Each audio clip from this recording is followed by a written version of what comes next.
My name is Wilson Reed Cherry. I'm a native of Salisbury, North Carolina. I attended Monroe Street Elementary School, Price High School, and Salisbury High School, and I was fortunate enough to graduate from Catawba College. My father had an 8th grade education, my mother had a 5th grade education, but they were strong proponents of learning and knowledge. My parents subscribed to the Booker T. Washington theory of educating the heart, the head, and the hand. The heart in terms of having a sense of compassion, empathy, spiritually being committed to others and helping. The head, knowledge, wisdom, seeking and finding ways and means to make the world a better place to live. And most importantly, the hand. A talent, a skill, being able to reach out and touch someone and help someone else to grow and to do something as well. I grew up in a segregated society here in Salisbury, on the west side of Salisbury. I never rode a school bus. I was able to walk to school all of my life. My mother was a maid for 48 years, worked for the same family.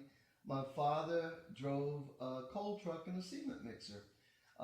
They were highly spiritual, and they were concerned about me and my brothers being educated and having values and standards and ethical standards that were based in a Judeo-Christian upbringing.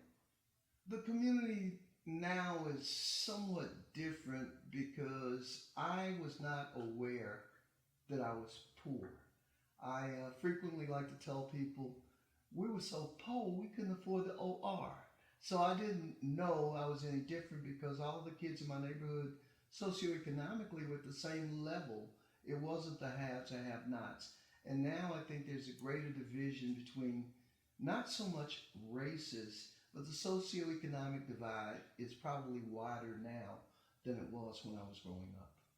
My mother, although she did not have the most education, believed every day you had to come home with a new word, the meaning, and use it in a sentence. Also, each and every day you better have a new Bible verse, and she didn't mean Jesus wept. And my mom and dad, they were the kind of people that I thought they'd just take in stray cats. People just stayed at our house because mother was a great cook. And my father was a wonderful storyteller. So we had a lot of people around my house all the time. And I think those values and standards led me to be more compassionate and more caring and more willing to help others. I was the last president of J.C. Price High School, which closed in 1969, and I found out that we were going to be merging with then Salisbury Boyden High School. My issue is the term integration. I think of the greater part absorbing that of the smaller, but I believe in consolidation, joining together and sharing mutual interests and sharing things and finding that we have more likenesses than we do differences. And that was my concept, to go in, be the best person I could be. And one of the things my parents shared with me growing up that I think is maintain a standard and value system is that always be on your best behavior, because you never know who is listening or watching who can help you or hurt you. And you're only one person away. They taught me that character is something that you build for a lifetime. That's eternally based on your values and standards. But your reputation is something that in 1 second it can be taken away. I grew up in an area of Salisbury called Brashaw Hill, which now would be considered one of the rougher areas. But when I was growing up, it wasn't. There was a Catholic church down on one corner, and 2 blocks away there was a Baptist church.